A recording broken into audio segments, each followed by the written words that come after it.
Hey guys, in this video I'm going to show you how to close your Wise account. Once you're logged into your Wise account here in your dashboard, come here to the top right, click on your profile icon, and then I want you to come here, click on settings.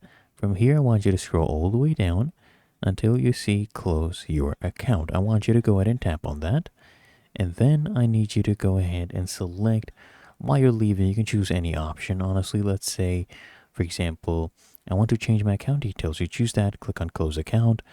They'll prompt you to go ahead and stick with your account, but you need to just keep going and telling them that you want to continue with account closure. So click on that, and then they're going to try again. Just click on continue with account closure, and they'll warn you that you cannot open a new account.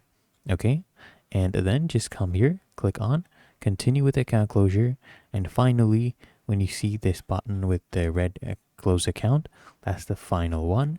Just come here, click on close account, right?